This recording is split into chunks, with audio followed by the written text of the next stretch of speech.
Hello everyone, मैं हूं विजय मोदी और आप सबका स्वागत करता हूं आज अपने YouTube channel Modi chemistry classes पे। जैसा कि मैंने आपको पहले भी बताया था कि इस चैनल पे मैं आपको बताने वाला हूं केमिस्ट्री के वो सारे बेसिक कंसेप्ट और बहुत सारे टॉपिक्स जो आपकी केमिस्ट्री को बहुत रोचक और आसान कर देंगे। तो तैयार हो जाइए आप मेरे पहले वीडियो के लिए, जिसमें मैं आपके लिए उन बेसिक कंसेप्ट में से एक कंसेप्ट लेके आया हूँ। लेकिन उससे पहले आप सबसे एक छोटी सी रिक्वेस्ट है कि अगर आप और वीडियोस को देखना चाहते हैं और मेरे साथ जुड़ा रहना चाहते हैं तो मेरे इन सब वीडियोस को लाइक कीजिए और मेरे चैनल को सब्सक्राइब कीजिए, ताकि मुझे और प्रोत्साहन मिल सके और आपके लिए और अच्छी टेक्निक्स के साथ वीडियो बना सके। Thank you. तो चलिए स्टार्ट करते हैं अपना वीडियो। आज का अपना जो टॉपिक मैंने पहले भी बताया था कि नोमेनक्लेचर ऑफ ऑर्गेनिक कंपाउंड्स है, कि ऑर्गेनिक कंपाउंड का या कार्बनिक यौगिकों का हम नामकरण किस प्रकार करते हैं। तो सबसे पहले मैं बता देता हूँ कि ऑर्गेनिक कंपाउंड का नामकरण करने के वर्तमान में 3 सिस्टम दिए गए हैं जो प्रचलित है। सबसे पहला जो इसका सिस्टम है वो है common name system. Common name system या इस रूट सिस्टम कहा जाता है, जिसका मतलब है कि जब भी हम कोई कंपाउंड का नाम लिखेंगे तो हम उसका हमेशा सामान्य नाम यूज करेंगे। सामान्य नाम कैसे ही उसका लिखा जाता है इसको भी हम कुछ अगले वीडियोस में आपको समझाएंगे। और आईयूपीएसी नोमेनक्लेचर का जो सेकंड सिस्टम जो दिया गया था वो था अपने डेरिवेटिव सिस्टम। डेरिवेटिव सिस्टम को हम रूढ़ पद्धति के व्युत्पन्न पद्धति के रूप में भी जानते हैं। इसमें हर कंपाउंड का नाम है वो अपने एक श्रेणी के छोटे यौगिक के नाम के आधार पर लिखा जाता है, और ये माना जाता है कि वो हर बड़ा यौगिक अपने श्रेणी के सबसे छोटे यौगिक से बना हुआ है। लेकिन इसको वर्तमान में उतना ज़्यादा प्रयोग नहीं किया जाता एनसीईआरटी में। और तीसरा जो सिस्टम है वो है अपने आईयूपीएसी सिस्टम ऑफ नोमेनक्लेचर, कार्बनिक यौगिकों का नामकरण करने का आईयूपीएसी सिस्टम, जो अपने इस टॉपिक में या वीडियो में पढ़ने वाले हैं।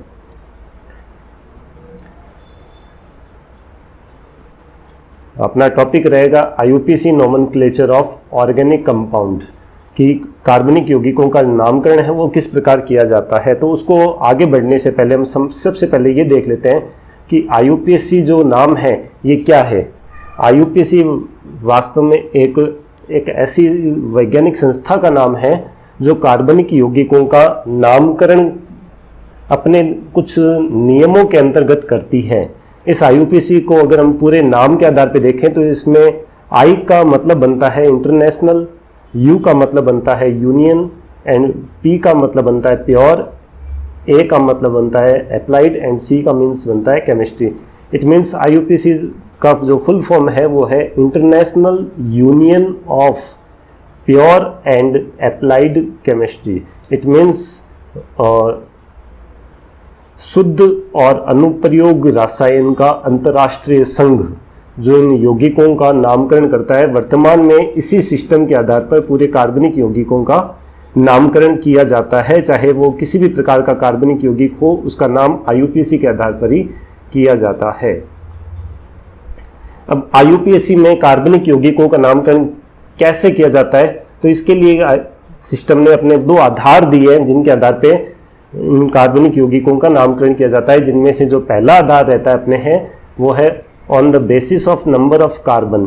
इट मीन्स कार्बनिक या ऑर्गेनिक कंपाउंड्स का जो नामकरण है उसका जो हाफ नेम रहता है वो नंबर ऑफ कार्बन पे डिपेंड है कि उस कंपाउंड में कितने कार्बन है। हमें सबसे पहले यही करना होता है कि जब भी हमें किसी यौगिक का कंपाउंड का आईयूपीएसी नाम करना है, हम सबसे पहले उसमें नंबर ऑफ कार्बन देख लेते हैं।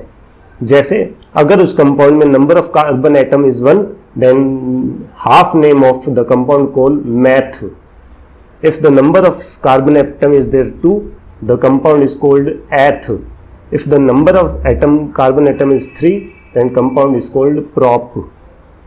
Number of atom is carbon 4, then compound is called but. अगर वहाँ का कार्बन के एटम का नंबर 6 है तो 5 है तो उसका नाम पेंट लिखा जाएगा। अगर उसका नंबर 6 है तो वहाँ उसका नाम हेक्स लिखा जाएगा। अगर यौगिक में 7 कार्बन है तो उसका नाम हेप्ट लिखा जाएगा। अगर उस यौगिक में number of carbon atom is 8, then name will be oct. If the number of carbon atom is 9, the name of the compound, half name of the compound on the basis of carbon atom is known, and if the number of carbon atom is there 10, the name will be DAC। तो ये अपना first base रहता है organic compounds का IUPAC नामकरण करने का, कि हमें सबसे पहले उसमें नंबर ऑफ कार्बन एटम देखना पड़ेगा कि उसमें नंबर ऑफ कार्बन एटम कितना है, उसके आधार पे हम इन कंपाउंड्स का हाफ नेम लिखेंगे। ये इसका हाफ नेम लिखने का फर्स्ट बेस है।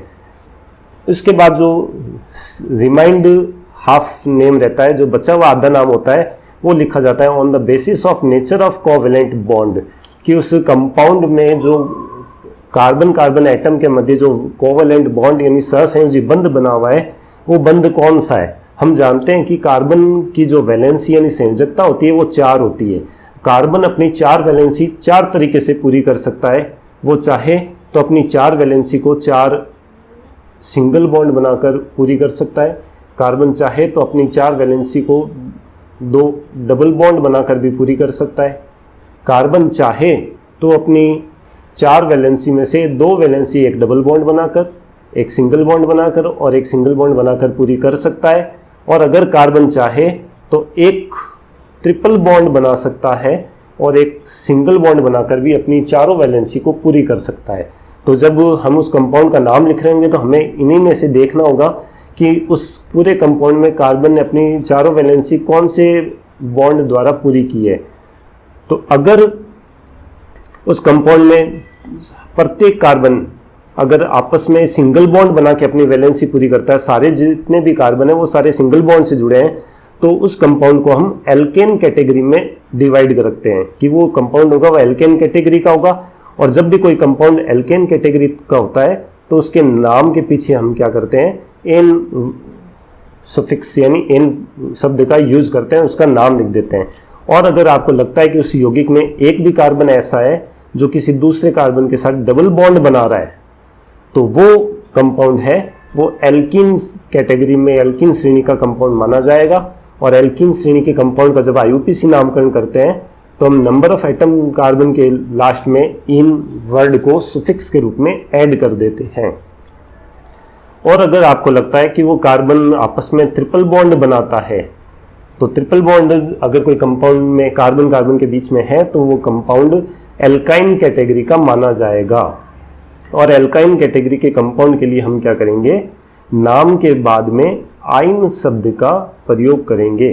तो इस प्रकार हमें क्या करना है, जब भी हम कोई कंपाउंड का नाम लिखेंगे तो हमें 2 बेस को ध्यान रखना है। एक तो इसमें carbon number of carbon atom कितना है और एक उसमें कार्बन कार्बन के बीच में बॉन्ड कौन सा है। इसके अलावा भी कार्बनिक यौगिक की ऑर्गेनिक कंपाउंड की कैटेगरी और होती है जिसमें हम देखते हैं कि उस कंपाउंड में कार्बन कार्बन ने डबल बॉन्ड भी बनाया हुआ है और उसी कंपाउंड में किसी 2 कार्बन ने आपस में ट्रिपल बॉन्ड बना के भी कंपाउंड में जुड़े हुए हैं। तो ऐसे जो कंपाउंड्स होते हैं जिनमें कार्बन कार्बन के बीच में डबल बॉन्ड भी है और ट्रिपल बॉन्ड भी है, ऐसे कंपाउंड्स को हम एल्कीनाइन कैटेगरी का कंपाउंड मानते हैं। अब ये एल्कीनाइन जो कंपाउंड है इसका मीन्स क्या है। एल्कीनाइन कंपाउंड का जब हम नाम लिखेंगे तो हमें सबसे पहले तो नंबर ऑफ कार्बन एटम लिखना है। उसके बाद हम क्या करेंगे, सबसे पहले जैसा कि नाम में पता चल रहा है कि हम डबल बॉन्ड का नाम जो कि ईन होता है वो सफिक्स जोड़ेंगे और उसके बाद हम क्या करेंगे, ट्रिपल बॉन्ड का जो नाम बनता है आइन उसको जोड़ेंगे। इसलिए ऐसे कंपाउंड्स को हम इनाइन के नाम से भी जानते हैं। तो ये अपने को 2 आधार है जो सबसे बेसिक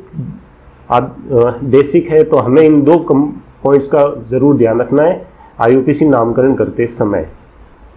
तो चलिए चलते हैं अब अपने नेक्स्ट पॉइंट में। नेक्स्ट पॉइंट अपने चलते हैं डायरेक्ट रूल ऑफ नोमेनक्लेचर, कि कंपाउंड का नामकरण जब किया जाता है, नोमेनक्लेचर जब किया जाता है तो उनके लिए कौन कौन से रूल्स हमें फॉलो करने पड़ते हैं। लेकिन इन रूल्स को पढ़ने से पहले हम थोड़ा सा ये जान लेते हैं कि ऑर्गेनिक कंपाउंड के टाइप्स कितने हैं। जब हम ऑर्गेनिक कंपाउंड्स को पढ़ते हैं तो ऑर्गेनिक कंपाउंड 2 टाइप्स के मिलते हैं। एक तो होता है एलिफेटिक,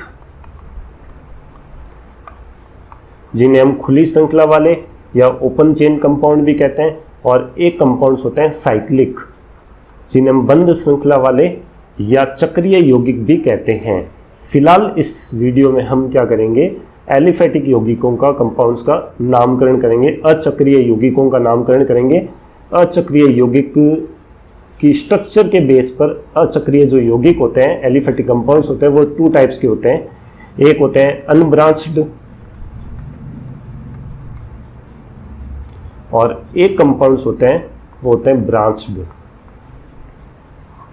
तो इस वीडियो में हम अनब्रांच्ड और ब्रांच्ड दोनों टाइप के कंपाउंड्स का आईयूपीसी नामकरण देखेंगे।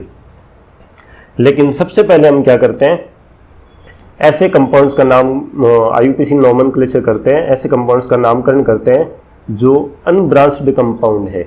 अनब्रांच्ड कंपाउंड का मीन क्या होता है? अनब्रांच्ड कंपाउंड का मतलब आपके ये होता है कि जब भी कोई कार्बन आपस में जुड़कर एक लंबी सीरीज बनाएगा, कार्बन्स की एक कंपाउंड बनाएगा, तो उस कंपाउंड में जो सीरीज के लास्ट कार्बन रहेंगे वो कभी भी आपस में बॉन्ड नहीं बनाएंगे और ये जो पूरी श्रृंखला रहेगी वो ओपन रहेगी। और लास्ट वाले कार्बन अपनी जब भी वैलेंसी पूरी करनी होगी तो अपनी वैलेंसी पूरी करने के लिए हाइड्रोजन को अपने साथ जोड़ते हैं। तो ऐसे जो कंपाउंड होते हैं जिनमें सारे कार्बन आपस में जुड़े हुए नहीं होते, जो लास्ट कार्बन है वो अनब्रांच्ड कहलाते हैं। और इनमें क्या होता है कि कार्बन की जो एक चेन होती है वो नॉर्मली 1 चेन ही होती है, सीधी चेन ही होती है और एक ही चेन मिलेगी जिनमें कार्बन आपस में जुड़े हुए हैं। और ब्रांच में क्या होगा, कार्बन की एक मेन चेन तो चलती है लेकिन उस चेन के साथ क्या होता है, कहीं ना कहीं से कार्बन की चेन के बीच में से और भी कार्बन क्या है, चेन के रूप में आगे से आगे बढ़ते रहते हैं। इसको हम इस प्रकार समझ सकते हैं कि एक ट्री है, ट्री की जो मेन ब्रांच होती है उस ब्रांच से क्या है, आगे की ओर बहुत सारे और ब्रांचेज, स्मॉल ब्रांचेज है, वो छोटी छोटी शाखाएं वो निकलती रहती है। तो ऐसे जो कंपाउंड्स होते हैं वो ब्रांच्ड कहलाते हैं। लेकिन हम सबसे पहले क्या करते हैं, अनब्रांच्ड कंपाउंड के बारे में स्टडी करते हैं, जो बहुत सिंपल रहेगा आपके लिए। अनब्रांच कंपाउंड का नोमेनक्लेचर करने के लिए बहुत सिंपल से 2 रूल है जो हम पहले भी पढ़ चुके हैं, जो बेस है कि हमें सबसे पहले क्या करना है, उसमें एक तो number of carbon atom count करना है कि उसमें नंबर ऑफ कार्बन एटम कितना है, और उसके बाद हमें क्या करना है, उसमें बॉन्ड देखना है कि कार्बन कार्बन के बीच में कौन से बॉन्ड है, और हम इस बेस पर उस कंपाउंड का फुल नेम लिख देंगे। जैसे सबसे पहले इस एग्जाम्पल के तौर पे ये कंपाउंड लेते हैं, इसमें हमें कार्बन की एक लंबी सीरीज दिखाई दे रही है जिसमें कार्बन एक ही चेन की फॉर्म में जुड़ा हुआ है। इसमें अगर हम देखें तो number of carbon atom 1, 2, 3, 4 and 5 carbon हैं जो आगे से आगे इसमें जुड़े हुए हैं। अब हमें ये पता है कि अगर किसी कंपाउंड में number of atom carbon is 5, तो 5 कार्बन वाले को हम क्या कहते हैं, आईयूपीसी के बेस पर पेंट वर्ड यूज करते हैं। और इसके बाद हम क्या करेंगे, इसमें ये देखेंगे कि जितने भी कार्बन है वो आपस में कौन से कोवेलेंट बॉन्ड से जुड़े हुए हैं। तो इसमें हम देखते हैं कि सारे के सारे जो कार्बन है वो आपस में सिंगल बॉन्ड बनाते हैं। तो सिंगल बॉन्ड के आधार पर हम क्या करते हैं, ये मानते हैं कि ये कंपाउंड है वो एल्केन कैटेगरी का है। और एल्केन कैटेगरी के लिए हम क्या करते हैं, नेम के पीछे एन सुफिक्स यानी वर्ड का यूज करेंगे। तो इस कंपाउंड का जो नाम है वो पेंटेन हो जाएगा। ये दोनों सेम कंपाउंड है। ये कंपाउंड की स्ट्रक्चर को लिखने का फॉर्मूला है। कि हम कंपाउंड की स्ट्रक्चर में ओपन स्ट्रक्चर के रूप में इस प्रकार भी इसको शो कर सकते हैं कि जितने भी कार्बन है वो आपस में कौन से बॉन्ड से जोड़े गए, और उनमें हाइड्रोजन भी है वो कौन से बॉन्ड से जुड़े, इनको ओपन स्ट्रक्चर के रूप में फॉर्म में भी शो कर सकते हैं। ये इसके ओपन स्ट्रक्चर है। और इस स्ट्रक्चर में क्या होता है कि हम कार्बन और हाइड्रोजन के बीच में कौन से बॉन्ड है उनको शो नहीं किया जाता, और कार्बन के साथ हाइड्रोजन की संख्या लिखकर उसको एक सीधे कंपाउंड के रूप में लिख दिया जाता है। नेक्स्ट एग्जाम्पल की ओर चलते हैं। यहां मैंने कुछ और एग्जाम्पल दिए हैं समझने के लिए, सेम रूल रहेगा। हमें क्या करना है कि सबसे पहले उसमें number of carbon atom count करना है। जैसे हम ये एग्जाम्पल लेते हैं, इस एग्जाम्पल में number of carbon atom is 1, 2, 3, 4, 5, 6 है। इट मीन्स ये 6 कार्बन वाला एक कंपाउंड है। 6 कार्बन के लिए हम क्या करेंगे, हेक्स वर्ड का यूज करेंगे। और क्योंकि हमें पता है कि कार्बन सारे सिंगल बॉन्ड से जुड़े हुए हैं तो हम क्या करेंगे, नाम के लास्ट में एन वर्ड यूज करेंगे, तो इस कंपाउंड का नाम हेक्सेन हो जाएगा। इसी प्रकार इस कंपाउंड में अगर हम देखें तो काउंट कीजिए कितने कार्बन है, 1 2 3 4 5 6 एंड 7। तो इस कंपाउंड में क्या है, 7 कार्बन है।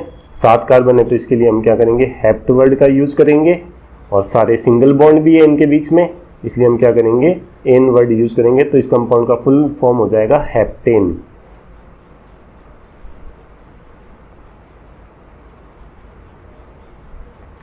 नेक्स्ट कंपाउंड की ओर चलते हैं। नेक्स्ट कंपाउंड में काउंट कीजिए कितने कार्बन है, नंबर 1 2 3 4 5 6 7 और 8। इस कंपाउंड में भी 8 कार्बन है, तो 8 के लिए हम वर्ड यूज करेंगे ऑक्ट, और सिंगल बॉन्ड है सबके बीच में, इसलिए यूज करेंगे एन। तो इस कंपाउंड का नेम हो जाएगा ऑक्टेन। ऐसे इस कंपाउंड में काउंट कीजिए 1 2 3 4 5 6 7 8 9। इस कंपाउंड में 9 कार्बन है, सारे कार्बन सिंगल बॉन्ड से जुड़े हुए हैं, तो इस कंपाउंड का नाम हो जाएगा नोनेन। ऐसे इस कंपाउंड में कार्बन काउंट करते हैं 1 2 3 4 5 6 7 8 9 and 10। 10 carbon called DEC and we will use word N, then name will be decane। है समझ में? ये तो सारे एग्जाम्पल्स हमने किए हैं एल्केन कैटेगरी के। अब हम कुछ एग्जाम्पल्स ऐसे भी लेते हैं जो एल्कीन और एल्काइन कैटेगरी के हैं। जैसे ये एग्जाम्पल लिया है, ये एक ओपन स्ट्रक्चर दी गई है जिसमें नंबर ऑफ कार्बन एटम 2 है। ये अपना हो जाएगा फर्स्ट कार्बन, ये हो जाएगा अपना सेकंड कार्बन। तो 2 कार्बन के लिए हम वर्ड यूज करेंगे एथ। इसके बाद हम क्या करेंगे, ये देखते हैं कि इन दोनों कार्बन के बीच में कौन से टाइप का बॉन्ड है। तो इन दोनों के बीच में ये डबल बॉन्ड रहेगा। तो डबल बॉन्ड के लिए हम क्या करते हैं, इन सफिक्स का यूज करते हैं। इट मीन्स ये एल्कीन कैटेगरी का कंपाउंड है, तो इस कंपाउंड का नाम हो जाएगा एथीन। चलिए नेक्स्ट कंपाउंड में इसमें देखते हैं। सबसे पहले हमें number of carbon atom count करना है 1 2 3 4 5 6 एंड 7। 7 कार्बन के लिए हम वर्ड यूज करेंगे हेप्ट। और यहां देखते हैं कि बाकी कार्बन तो आपस में सिंगल बॉन्ड बना रहे हैं, लेकिन यहां जो 6 और 7 नंबर कार्बन है, जिसको मैंने 6 और 7 नंबर दिया है, यहाँ पर 2 कार्बन आपस में डबल बॉन्ड भी बना रहे हैं। तो डबल बॉन्ड बना रहे हैं, इट मीन्स ये एल्किन कैटेगरी का कंपाउंड होगा। तो हमें नाम के लास्ट में सफिक्स के रूप में इन वर्ड यूज करना पड़ेगा। तो ये कंपाउंड हो जाएगा अपने हेप्टीन। ऐसे ही चलते हैं नेक्स्ट कंपाउंड में। Number of carbon atom count कीजिए, तो ये हो जाएगा अपने 1, ये हो जाएगा 2। 2 कार्बन है, तो 2 कार्बन के लिए हम कौन सा वर्ड यूज करेंगे, तो हम यूज करेंगे एथ। और उसके बाद नेचर ऑफ बॉन्ड देखते हैं, तो हमें पता चलता है इन दोनों कार्बन एटम के बीच में ट्रिपल बॉन्ड है। तो ट्रिपल बॉन्ड के लिए हम क्या करेंगे, YNE मीन्स आइन वर्ड का यूज करेंगे। तो ये 2 कार्बन वाला जो ट्रिपल बॉन्ड वाला कंपाउंड है, ये एक एल्काइन कैटेगरी का है जिसका नाम एथाइन हो जाएगा। यहाँ मैंने कुछ कंपाउंड के नाम भी लिखे हैं, जैसे ethyne, propyne, butyne, pentyne, hexyne. अब आपको ये पता करना है कि ये कौन सी कैटेगरी के हैं। तो नाम के लास्ट में जब हम देखते हैं तो सबके नाम के लास्ट में क्या है, आइन वर्ड जोड़ा गया है। इट मीन्स ये सारे कंपाउंड है मैंने एल्काइन कैटेगरी के 100 किए हैं। अब एल्काइन कैटेगरी के 100 किए, और आपको ये देखना है कि कितने कार्बन वाला एल्काइन है। तो जैसे एथ, इट मीन्स ये 2 कार्बन वाला है। तो अब हमें अगर इसकी स्ट्रक्चर बनानी है तो हम कैसे बनाएंगे, तो अगर आपको कोई IUPAC नाम दिया गया है, उसकी स्ट्रक्चर बनानी है आपको, तो सबसे पहले तो आप उसमें देख लो कि आपको कितने कार्बन बनाने हैं। तो इसने कहा है एथ, इट मीन्स आपको 2 कार्बन शो करने हैं। तो आप सबसे पहले क्या करो, जितने भी कार्बन शो करने हैं उनको सिंगल बॉन्ड से शो करो। फिर आपको ये देखना है कि इसमें कौन सा बॉन्ड बनाना है। तो आइन दिया गया, इट मीन्स इनमें अपने को ट्रिपल बॉन्ड बनाना होगा। तो ये आइन हो गया। अब बची हुई जो वैलेंसी होगी वो हम हाइड्रोजन के द्वारा इसकी कंप्लीट कर देंगे। तो कार्बन की वैलेंसी 4 होती है, जिनमें से 3 वैलेंसी तो एक ट्रिपल बॉन्ड से हुई है, मीन 1 वैलेंसी बाकी है जो दोनों की हाइड्रोजन के द्वारा पूरी होगी। तो इस कंपाउंड की जो स्ट्रक्चर है वो हो जाएगी CH ट्रिपल बॉन्ड CH। तो इसी बेस पे आपको भी ये वर्क करना होगा। मैंने यहाँ कुछ कंपाउंड्स के नाम दिए हैं, आपको इनकी स्ट्रक्चर बना के कमेंट बॉक्स में बतानी है। तो ये तो अपने सारे ऐसे कंपाउंड हो गए जो अपने अनब्रांच्ड कंपाउंड थे, जिनके लिए सिंपल सा रूल था कि हमें पहले कार्बन आइटम काउंट करना है, फिर उसके बाद बॉन्ड देखना है।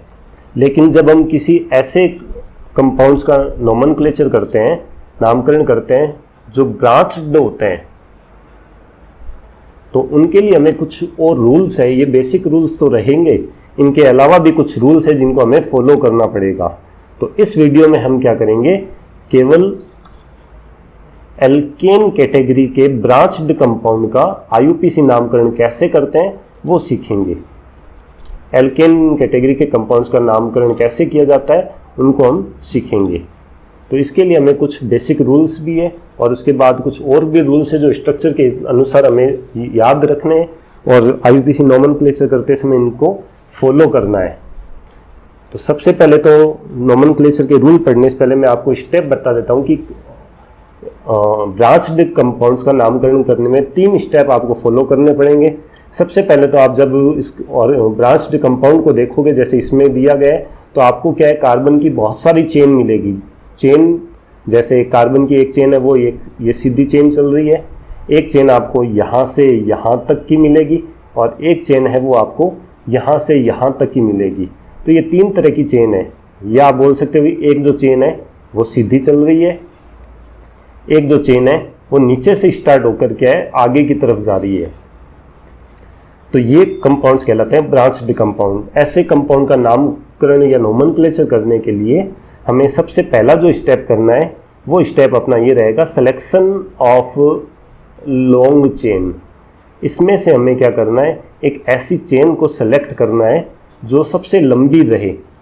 इट मीन्स आपको एक ऐसी लंबी चेन बनानी है जिसमें आपको कार्बन मैक्सिमम मिले, ज़्यादा से ज़्यादा कार्बन मिलते हो, वो आपको लंबी चेन बनानी है। इसमें रूल ये रहेगा कि अगर आपको 2-3 तरह से अगर आपकी चेन बन रही है, सब में नंबर ऑफ कार्बन आइटम बराबर है, तो फिर आप कोई भी चेन बना सकते हो जो आपको सिंपल लगे। तो जिस चेन को हम सेलेक्ट कर लेंगे वो चेन कहलाएगी अपनी मेन चेन। जैसे अपने इस पे फॉलो करते हैं रूल, तो सबसे पहले हम देखते हैं कि अगर हम 1 2 3 4 5 अगर हम सीधे जाएं तो हमें 5 कार्बन की चेन मिलेगी। अगर हम नीचे से ऊपर की तरफ जाएं 1 2 3 4 5 तो भी हमें क्या है 5 कार्बन की चेन मिलेगी। और अगर हम आगे से सीधा नहीं जाकर अगर हम नीचे की तरफ मुड़ जाएं 1 2 और 3 तो 3 कार्बन की चेन मिलेगी। लेकिन अपना रूल ये रहेगा कि हमें लंबी चेन सेलेक्ट करना है, तो हमें उस चेन को तो देखना ही नहीं है जिसमें हमें छोटा रास्ता मिले या कम कार्बन मिलते हो। तो हमें 2 तरीके से क्या है, 5 कार्बन की एक लंबी चेन मिल रही है, तो हम क्या करेंगे, उनमें से एक सीधी चेन सेलेक्ट कर लेते हैं क्योंकि ये सबसे सिंपल चेन रहेगी अपने लिए। और जिस चेन को हम सिलेक्ट कर रहे हैं उसको हम क्या करेंगे, एक बॉक्स में डाल देते हैं कि हमने इस चेन को सेलेक्ट किया है। ये अपना पहला स्टेप रहेगा।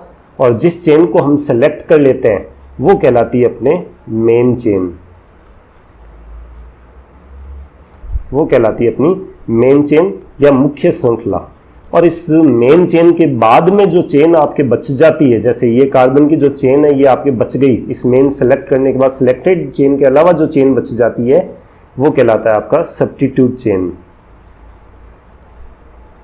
वो कहलाता है अपने सब्स्टिट्यूट, जिसको हम बोलते हैं प्रतिस्थापी। ये अपने कहलाती है सब्स्टिट्यूट चेन। तो ये अपने सब्स्टिट्यूट कहलाएगा। अब हमें ये तो हो गया अपना पहला स्टेप कि हमें लंबी चेन बनानी है। लंबी चेन अपनी मेन चेन कहलाएगी और बाकी जो चेन बचेगी बाहर जो अपने सेलेक्ट नहीं की है वो अपना सब्स्टिट्यूट कहलाएगा। अब स्टेप नंबर 2 देखिए हम क्या करेंगे। हम चेन सेलेक्ट करने के बाद हम करते हैं numbering of selected chain carbon. जिस चेन को हमने सेलेक्ट किया है उस सेलेक्टेड चेन के अंदर जितने भी कार्बन है उसे हम नंबर देना कि कितने कार्बन है और कौन कौन सा कार्बन कितने नंबर वाला है। तो इसके लिए हम अपने पास 2 स्टेप रहेंगे कि हम चेन को आगे से भी स्टार्ट कर सकते हैं और पीछे से भी स्टार्ट कर सकते हैं। जैसे 1 2 3 4 5। एक तरीका यह रहेगा कि मैंने फॉरवर्ड से स्टार्ट किया है, और अगर एक स्टेप और है कि हम रिवर्स से स्टार्ट करें, पीछे की तरफ से स्टार्ट करें। 1 2 3 4 5। तो अब इनमें से क्या होगा, एक अपना तरीका गलत है और एक तरीका सही है। अब कौन सा तरीका सही है? तो कार्बन का नंबरिंग करने का रूल हमेशा ये रहता है कि आपको मेन चेन के कार्बन को नंबर उस डायरेक्शन से स्टार्ट करना होता है जहां से जो आपके प्रतिस्थापित जोड़ा गया था, उस प्रतिस्थापित जिस कार्बन से जुड़ा हुआ है आपके, जैसे ये इस कार्बन से जुड़ा है तो इस कार्बन को आपको क्या है, कम नंबर देना होता है। जिस डायरेक्शन से नंबरिंग करने से सब्स्टिट्यूट से जुड़ा हुआ कार्बन कम नंबर गेन करता है, उधर से आप नंबरिंग करते हैं। तो जब हमने आगे से नंबरिंग की थी तो इस कार्बन को मिला था 2 नंबर, और जब हमने पीछे की तरफ से नंबरिंग की थी तो इस कार्बन को मिला था 4 नंबर। हमें इसे कम नंबर देना है तो हम क्या करेंगे, नंबरिंग आगे वाली दिशा से करेंगे। इट मीन्स ये जो नंबरिंग है नीचे वाली की गई है, ये अपनी नंबरिंग गलत रहेगी। तो ये हो गया अपने नंबरिंग का रूल कि लंबी चेन में जितने भी कार्बन उनको नंबर देना है, किसी भी एक डायरेक्शन से देना है, उस डायरेक्शन से हमें नंबरिंग स्टार्ट करनी है जहाँ से सब्स्टिट्यूट को कम से कम नंबर मिले। और थर्ड स्टेप अपना ये रहेगा कि हम अब इसका नाम लिखने वाले हैं, इसका अपने नामकरण करने वाले हैं। तो नामकरण करते समय अभी आपको ये ध्यान रखना है कि आप नामकरण कैसे करेंगे। तो नोमेनक्लेचर करने के लिए आपको सबसे पहले क्या करना होता है कि आपके उस कंपाउंड में जो सब्स्टिट्यूट है, जिसे हम प्रतिस्थापी बोलते हैं, उस सब्स्टिट्यूट का नाम आपको सबसे पहले लिखना है। सब्स्टिट्यूट का नाम लिखते समय आपको यह भी ध्यान रखना है कि उस कंपाउंड में कितने सब्स्टिट्यूट यानी प्रतिस्थापी है और उस सब्स्टिट्यूट में कार्बन कितने हैं। जैसे अगर हम यहाँ पर देखें तो अपना जो सब्स्टिट्यूट था वो एक ही था, जो मेन चेन से जुड़ा हुआ था, और इसमें नंबर ऑफ कार्बन एटम 1 है। जब हम सब्स्टिट्यूट का नाम लिख रहे होंगे तो उसके नाम के साथ हमें उसकी पोजीशन जरूर शो करनी पड़ेगी। उसकी पोजीशन को भी हम क्या करेंगे, साथ में लिखेंगे, और पोजीशन और नाम के बीच में हम क्या करेंगे, डैश का यूज करेंगे। और जब हम सब्स्टिट्यूट की पोजीशन और नाम लिख चुके होंगे तो उसके बाद हमें क्या करना है, जो हमने मेन चेन सेलेक्ट की है, उस मेन चेन में जितने भी कार्बन है उस कार्बन का हमें नाम लिखना है और उसमें बॉन्ड देखना है। तो हम सब्स्टिट्यूट का नाम लिखने के बाद हम क्या करेंगे, मेन चेन का नाम लिख देते हैं। चलिए करते हैं इस कंपाउंड का नाम कि अपने इस कंपाउंड का नाम क्या होगा। तो सबसे पहले हम सब्स्टिट्यूट देखते हैं। सब्स्टिट्यूट है अपने पास ये, जिसमें नंबर ऑफ कार्बन एक ही रहेगा। तो एक कार्बन वाले को हम क्या कहते हैं, तो एक कार्बन वाले को हम कहते हैं मैथ। अब आपको एक चीज और ध्यान रखनी है कि जब आप सब्स्टिट्यूट का नाम लिखेंगे तो उसके नाम के पीछे आपको क्या करना है, YL इल वर्ड यूज करना है। इल शब्द का आपको यूज करना पड़ेगा। सब्स्टिट्यूट के नाम के पीछे हमेशा इल वर्ड लगाया जाता है, ये आपको हमेशा ध्यान रखना है। तो इस बेस पे इस कंपाउंड का नाम हो जाएगा मैथिल।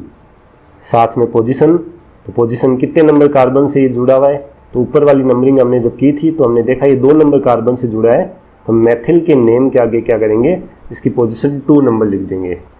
जब भी आप IUPAC नाम लिखते हैं, एक रूल और याद रखना है जो बहुत बेसिक है कि आप जब भी नाम लिखते हैं तो नाम और नाम के बीच में, लेटर और नंबर के बीच में हमेशा आपको क्या करना है, डैश यूज करना है। तो इसका नाम हो जाएगा 2-मैथिल। ये हो गया सब्स्टिट्यूट का नाम और पोजीशन। इसके बाद हम क्या करेंगे, मेन चेन का नाम लिखेंगे, जिसमें सबसे पहले तो हमने कार्बन को नंबर दिया है, वो देख लेते कितने। तो हमने देखा कि इसमें 5 कार्बन थे, तो 5 कार्बन को हम पेंट बोलते हैं। फिर देखते हैं कि इनके बीच में बॉन्ड कौन सा है, तो हमने जब पता लगाया तो कार्बन कार्बन के बीच में सारे सिंगल बॉन्ड है। तो सिंगल बॉन्ड का मतलब है हम नेम के पीछे एन वर्ड यूज करेंगे तो ये कंपाउंड बन जाएगा अपने पेंटेन। तो इस आधार पे इसका नाम हो जाएगा 2-मैथिल पेंटेन। सिंपल सा होगा। चलिए देखते हैं इसका नामकरण। हालांकि हमने लिख दिया है इसका नाम पहले से कि ये जो कंपाउंड है वो 3-एथिल हेक्सेन रहेगा। अब इसका ये नामकरण कैसे हुआ, नोमेनक्लेचर कैसे किया गया, तो अपना रूल सेम है। सबसे पहले हमें लंबी चेन सेलेक्ट करनी है, देखिए कौन सी चेन सेलेक्ट करेंगे। रूल आपका सेम है कि आपको वो चेन सेलेक्ट करनी है जिसमें आपको ज़्यादा कार्बन मिले। आप सीधा भी जा सकते हो, ऊपर से नीचे की तरफ भी जा सकते हो। जब हम देखते हैं इसमें तो 1 2 3 4 5 6, तो हम जब सीधा जाते हैं तो हमें 6 कार्बन की चेन मिल रही है। अपने पास एक रास्ता और है, हम ऊपर से नीचे की तरफ जाते हैं तो 1 2 3 4 5 6, तो भी हमें 6 कार्बन की मिल रही है। अब आपको अगर बराबर कार्बन की मिल रही है कैसे भी करके, तो आप कोई भी चेन सेलेक्ट कर सकते हो जो आपको इजी लगे। अभी हमने ऊपर क्या किया था, एक सीधी चेन सेलेक्ट की थी और नीचे की तरफ भी 5 कार्बन की चेन मिल रही थी। तो अब हम इसमें थोड़ा सा अलग करते हैं, सीधी चेन सेलेक्ट नहीं करके हम क्या करते हैं, ये वाली चेन सेलेक्ट करते हैं, क्योंकि इसमें भी क्या हमें बराबर मिलते हैं। और कैसे सेलेक्ट करते हैं ये भी आपको सीखना आ जाएगा।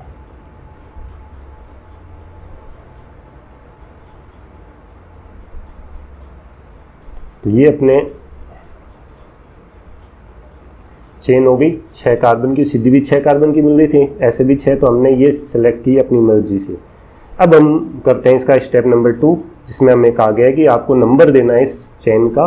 तो नंबर हम कहाँ से स्टार्ट करेंगे, अगर हम यहाँ से स्टार्ट करें ऊपर से तो 1 2 3, जो अपना सब्स्टिट्यूट जुड़ा हुआ है ये अपना सब्स्टिट्यूट रहेगा जो अपने चेन से बाहर रह गया।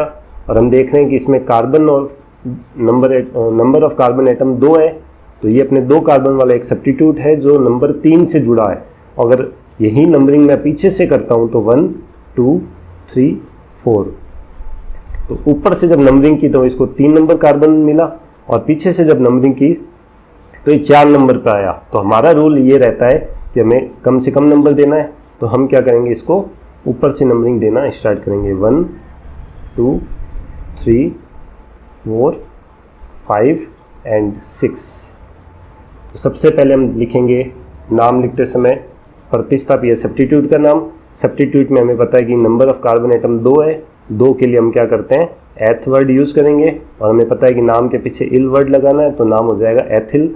अब इसकी पोजीशन भी देख लेते हैं कि ये चेन के नंबर 3 कार्बन से जुड़ा है, तो इसके नाम के आगे इसकी पोजीशन 3, फिर नाम के आगे डैश एथिल, ये हो गया सब्स्टिट्यूट का नाम। इसके बाद हम देखते हैं कि चेन में टोटल नंबर ऑफ कार्बन कितने हैं, तो टोटल नंबर ऑफ कार्बन हमने 6 दिए थे। इट मीन्स ये एक हेक्स है और सारे सिंगल बॉन्ड है, इसलिए नाम के पीछे एन जुड़ेगा, तो ये कंपाउंड अपना बन जाएगा 3 एथिल हेक्सेन। ठीक है। अब एक अपने नया रूल आता है। चलिए सबसे पहले हम क्या करते हैं, नेक्स्ट कंपाउंड की चेन बनाते हैं।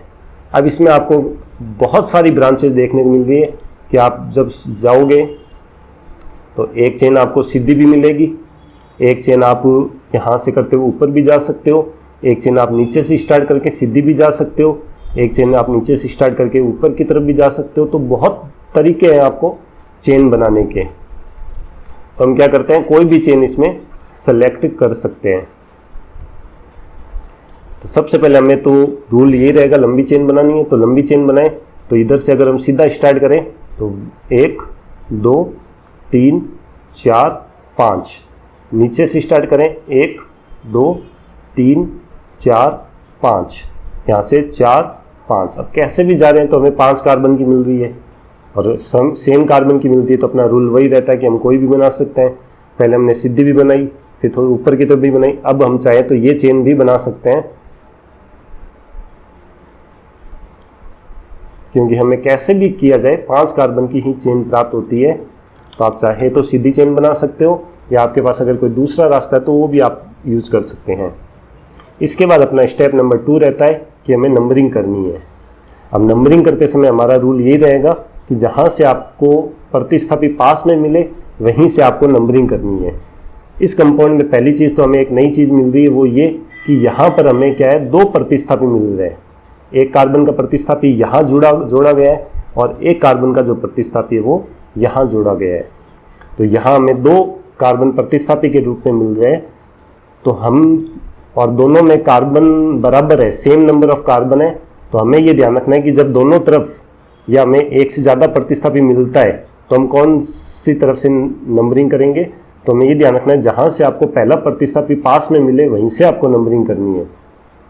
तो अगर मैं नीचे से नंबरिंग करूँ तो 1 और 2 पर, तो पहला जो सब्स्टिट्यूट यानी प्रतिस्थापी है वो 2 नंबर कार्बन पर है, और अगर मैं ऊपर से नंबरिंग स्टार्ट करूँ 1 और 2 तो भी पहला प्रतिस्थापी क्या है आपके 2 नंबर कार्बन पर है, और दोनों एक जैसे हैं तो आप कहीं से भी नंबरिंग स्टार्ट कर सकते हैं जहाँ से आपको अच्छा लगे। तो मान लो हम ऊपर से नंबरिंग स्टार्ट करते हैं, तो ये 1 नंबर कार्बन हो गया, ये 2 नंबर हो गया, ये अपना 3 नंबर कार्बन हो गया, ये 4 नंबर कार्बन हो गया, और ये हो गया अपना 5 नंबर कार्बन।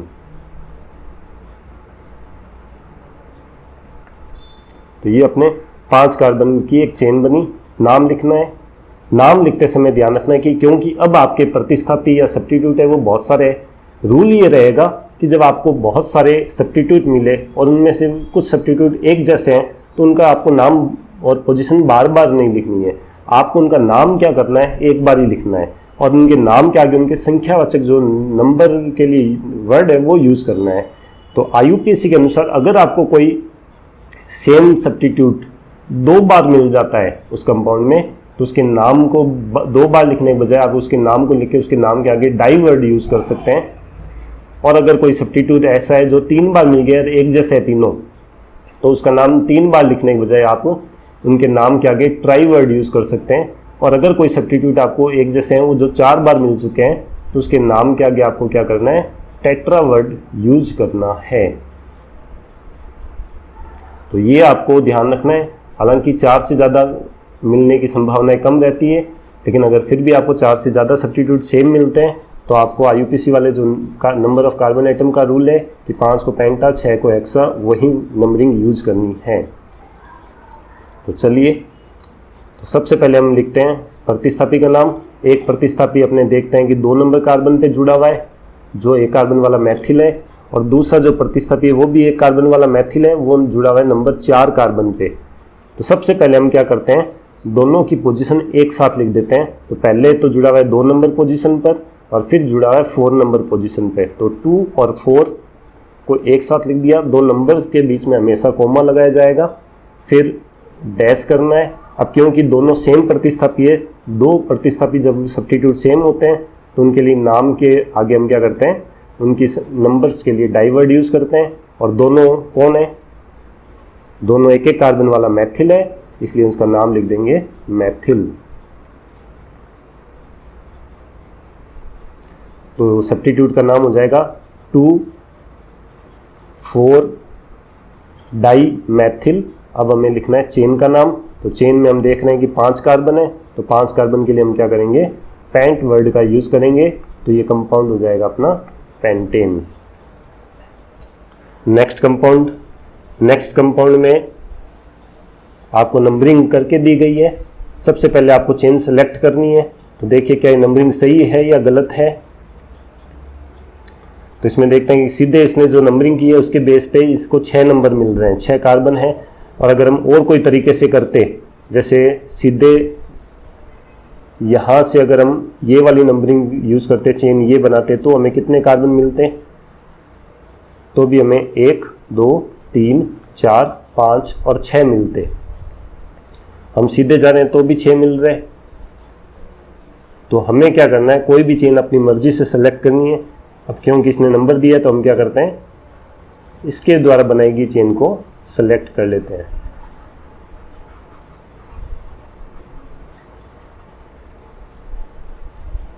तो हमने क्या किया, सबसे पहले ये 6 कार्बन की एक स्ट्रेट चेन है वो सेलेक्ट कर ली है। अब क्या करेंगे, हम देखते हैं कि इसमें हमें 3 प्रतिस्थापी सब्स्टिट्यूट मिल रहे हैं। एक सब्स्टिट्यूट तो है जो 2 नंबर से जुड़ा है, ये 1 कार्बन वाला मैथिल है। एक 4 नंबर कार्बन से जुड़ा है, ये भी 1 कार्बन का मैथिल है। और एक सब्स्टिट्यूट है जो 2 कार्बन का है, 2 कार्बन के सब्स्टिट्यूट को हम एथिल बोलेंगे। तो यहाँ पर हमें एक नया रूल और लगाना पड़ेगा। वो रूल ये रहेगा कि हमें यहाँ 2 तरह के सब्स्टिट्यूट मिल रहे हैं। कौन से, एक तो मिल रहा है हमें 1 कार्बन वाला जो मैथिल होता है, ये दोनों मैथिल एक जैसे हैं। लेकिन ये जो सब्स्टिट्यूट है ये 2 कार्बन वाला है जिसको हम एथिल बोलते हैं। अब हमें जब नाम लिखेंगे तो सबसे पहले हमें इन सब्स्टिट्यूट का नाम लिखना है। तो हम पहले कौन से सब्स्टिट्यूट का नाम लिखें? कोई नियम?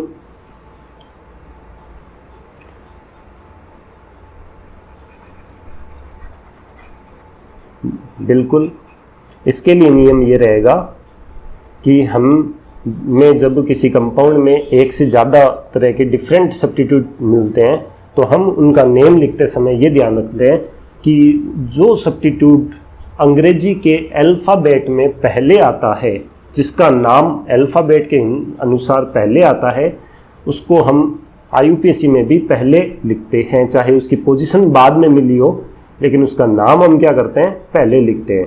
तो मेथिल है, उसकी स्पेलिंग रहती है METH, जो M से स्टार्ट होता है, और एथिल की जो स्पेलिंग है वो रहती है ETH, जो E से स्टार्ट होता है। इसके अनुसार एथिल है वो अल्फ़ाबेट में पहले आता है, तो हम क्या करेंगे? एथिल का जो नेम है वो हमेशा पहले लिखेंगे। उसकी पोजीशन चाहे कोई भी हो, हमें उससे कोई फ़र्क नहीं पड़ता, नाम उसका हमें पहले लिखना है। तो इसमें जब देखते हैं कि एथिल की पोजीशन क्या है, तो ये 3 नंबर पे जुड़ा है, तो नेम हो जाएगा 3 एथिल। फिर उसके बाद 2 नंबर कार्बन पर और 4 नंबर कार्बन पे कौन है? 2 एक जैसे ग्रुप है, एक एक कार्बन वाले, तो 2 और 4 उनकी पोजीशन हमने एक साथ लिख दी। 2 एक जैसे हैं तो डाइवर्ड यूज़ किया, दोनों एक एक कार्बन वाले हैं, इसलिए उनके नाम को हमने मेथिल बोला। तो ये हो गया अपना पूरा सब्स्टिट्यूट का नाम, तीनों सब्स्टिट्यूट का नाम। अब हम लिख देते हैं चेन का नाम, क्योंकि हमारी चेन में नंबर ऑफ कार्बन एटम 6 है, तो 6 के लिए हम हेक्स वर्ड यूज़ करेंगे, तो अपना कंपाउंड हो जाएगा हेक्सेन। चलिए नेक्स्ट कंपाउंड में, ये नेक्स्ट कंपाउंड में देखिए चेन कौन सी बनाएंगे। अगर हम सीधी चेन सेलेक्ट करें तो कितने मिलेंगे? 1 2 3 4 5 6 7 कार्बन मिलने वाले हैं। और अगर हम इस चेन को सेलेक्ट नहीं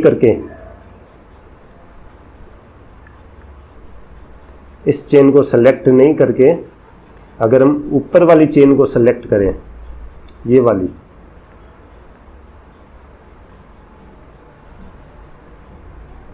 तो हमें नंबर ऑफ कार्बन एटम कितने मिलेंगे? 1 2 3 4 5 6 7, तो भी हमें 7 मिलने वाले हैं। तो हम, क्योंकि दोनों टाइप से हमें 7 कार्बन मिल रहे हैं, तो हम कोई भी चेन सेलेक्ट कर सकते हैं। और फिर सेकंड स्टेप अपना ये रहेगा कि अपने को नंबरिंग करनी है। नंबरिंग का रूल वही है, जहाँ से हमें पहला सब्स्टिट्यूट पास में मिले, तो पहला सब्स्टिट्यूट अगर यहाँ से देखें तो 1 2 और 3 पे मिल रहा है। यहाँ से अगर हम करें 1 2 3 4 पर मिल रहा है, तो ये पीछे वाली जो नंबरिंग हो जाएगी ये गलत हो जाएगी, क्योंकि वहाँ से बाद का नंबर मिल रहा है। तो हमें क्या करना है? नंबरिंग आगे वाली यूज़ करनी है। तो ये अपना पहला नंबर कार्बन, ये 2 नंबर, ये 3 नंबर, ये हो जाएगा 4 नंबर, ये हो जाएगा 5 नंबर, 6 नंबर और 7 नंबर कार्बन।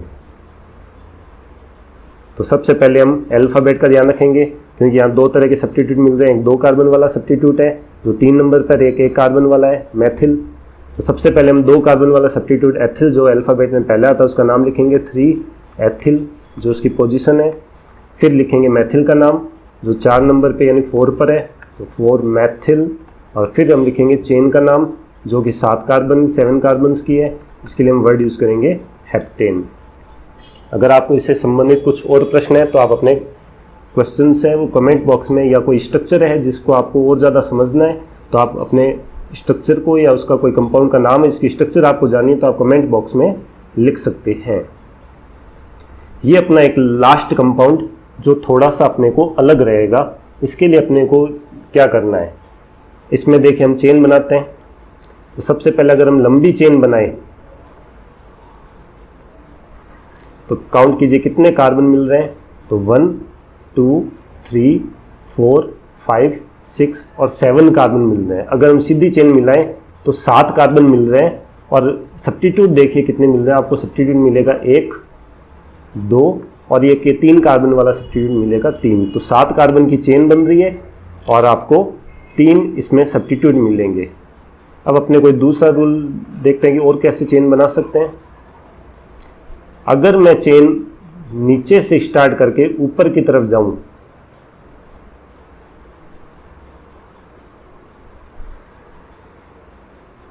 यहां से लेकर मेरे को क्या करना है, वापस पीछे की तरफ मुड़ जाना है। तो ये चेन बनाऊं तो कितने कार्बन की मिल रही है, तो भी 1 2 3 4 5 6 और 7, फिर भी 7 कार्बन की चेन मिल रही है जो सेकंड तरीका मैंने अपनाया है। लेकिन उसमें सब्स्टिट्यूट काउंट कीजिए कितने हैं। तो उसमें एक सब्स्टिट्यूट आपके ये मैथिल हो जाएगा, दूसरा सब्स्टिट्यूट ये जो मैथिल हो जाएगा, तीसरा सब्स्टिट्यूट भी मैथिल हो जाएगा, और जो चौथा सब्स्टिट्यूट है वो 2 कार्बन वाला एथिल हो जाएगा। तो यहाँ अगर मैं चेन बनाता हूँ तो आपको नंबर ऑफ सब्स्टिट्यूट है वो 4 मिलेंगे। अब से आपको ये मेन रूल है जो आपको फॉलो करना है कि अगर आपको किसी ऑर्गेनिक कंपाउंड की लंबी चेन, लॉन्ग चेन बनाते समय आपको एक जैसे नंबर ऑफ कार्बन की बहुत सारी चेन मिल रही है, तो आप हर कोई चेन सेलेक्ट नहीं करोगे। आपको उस चेन को सेलेक्ट करते समय ये ध्यान रखना है कि उस चेन में सब्स्टिट्यूट कितने हैं, और आपको मेन चेन की फॉर्म में वो चेन सेलेक्ट करनी है जिसमें आपको ज़्यादा सब्स्टिट्यूट मिल रहे हैं। पहली जो मैंने सीधी चेन बनाई थी, इस चेन में मेरे को क्या है, नंबर ऑफ कार्बन आइटम तो 7 ही थे लेकिन सब्स्टिट्यूट 3 ही मिल रहे थे, जैसा कि मैंने साइड में ऊपर लिखा है। लेकिन जब मैं नीचे से ऊपर की तरफ गया तो नंबर ऑफ कार्बन आइटम भी 7 ही है, सेम है, लेकिन सब्स्टिट्यूट 4 है। तो जब सेम कार्बन की आपको चेन मिल रही हो तो आपको ज़्यादा सब्स्टिट्यूट वाली चेन को ध्यान रखना है। तो आपको चेन क्या है, ये वाली सेलेक्ट करनी होगी। इसको हम वापस बना देते हैं। तो हम क्या करेंगे, मेन चेन के रूप में इस चेन को सेलेक्ट करेंगे।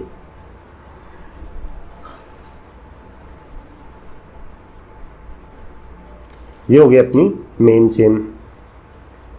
अब अपने को क्या करना है, नंबरिंग देनी है। नंबरिंग का रूल सेम रहेगा, जहाँ से पहला सब्स्टिट्यूट पास में मिले तो यहाँ से अगर हम नंबरिंग करें 1 और 2, तो पहला सब्स्टिट्यूट जो ये मैथिल है ये मैं 2 नंबर कार्बन पे मिल गया। यहाँ से मैं अगर करता 1 2 3, पहला सब्स्टिट्यूट 3 पे आ रहा है। हमें रूल हमेशा एक ही ध्यान रखना है, जहाँ से पहला सब्स्टिट्यूट पास में आए वहीं से आपकी नंबरिंग रहेगी। तो नंबरिंग ऑन द रूल नीचे से की जाएगी। तो 1 2, ये हो गया अपने 3 नंबर कार्बन, ये हो गया 4 नंबर, ये हो गया 5 नंबर, ये हो गया 6 नंबर, और ये हो गया 7 नंबर। अब नाम लिखना है, तो नाम लिखते समय देखिए, पहले तो अल्फ़ाबेट में देखिए कौन पहला आएगा। एक तो अपने सब्स्टिट्यूट के फॉर्म में एथिल है, और बाकी सारे जो सब्स्टिट्यूट है वो मैथिल है। तो एम बाद में आता है ई से, तो हमें पहले एथिल का नाम और उसकी पोजीशन लिखनी है जो 3 नंबर है। तो नेम हो जाएगा 3 एथिल। फिर जितने भी मैथिल है उनकी पोजीशन एक साथ, सेम ग्रुप की पोजीशन हमेशा एक साथ लिखते हैं, और मिनिमम पोजीशन से स्टार्ट करते हैं। तो पहला जो मैथिल है वो अपने को 2 पे मिल रहा है, फिर नेक्स्ट मैथिल है वो 5 पे मिल रहा है, फिर नेक्स्ट है वो भी 5 पर ही है। तो 3 सेम ग्रुप के लिए हम क्या करेंगे, नेम के आगे ट्राई वर्ड यूज़ करेंगे। तीनों ग्रुप एक एक कार्बन वाले हैं जो मैथिल हैं, तो हम नेम एक बार ही लिखेंगे। तो नाम हो जाएगा 255 ट्राई मैथिल, और अब लिख देंगे मेन चेन का नाम जो अपने 7 कार्बन की है, तो इसका नेम हो जाएगा हेप्टेन। तो ये अपना इस कंपाउंड का नाम हो जाएगा। ये अपना मेन रूल है, इसको हमेशा दिमाग में रखिएगा, क्योंकि गलत होने में सबसे ज़्यादा यही रोल रहता है कि हम चेन को सेलेक्ट करते हैं, कोई भी चेन सेलेक्ट कर लेते हैं। जब ऐसी बहुत ज़्यादा ब्रांच्ड चेन आती है तो हमें चेन मिलते समय ये ध्यान रखना पड़ेगा कि हमें कौन सी चेन सेलेक्ट करते समय ज़्यादा सब्स्टिट्यूट या प्रतिस्थापी मिलने वाले हैं। जैसा ये एग्जाम्पल है, इसमें भी अगर हम बनाएं तो कौन सा मिलेगा। तो ये आपके लिए आज का वर्क रहेगा। एक कंपाउंड मैंने आपको पहले दिए थे और एक कंपाउंड मैं आपको ये देता हूँ। ये एग्जाम्पल आपको होमवर्क के रूप में आपको सॉल्व करना है, और सॉल्व करके आपको कमेंट बॉक्स में इस कंपाउंड की स्ट्रक्चर या एग्जैक्ट जो राइट नेम है वो राइट नेम आपको इसकी स्ट्रक्चर में लिखना है। अगर आज का जो टॉपिक मैंने पढ़ाया है आपको अच्छे तरीके से समझ आया है और आपको बहुत अच्छा लगा है, तो कमेंट बॉक्स में अपने विचार है, वो ओपिनियंस है, वो ज़रूर लिखें। और इसमें कोई अगर आपका सजेशन है या कोई आपको क्वेश्चन पूछना है तो वो क्वेश्चन आप कमेंट बॉक्स में शेयर कर सकते हैं।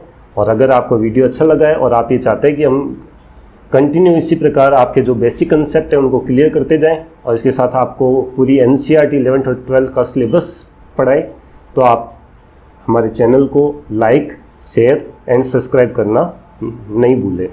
Thank you for visit.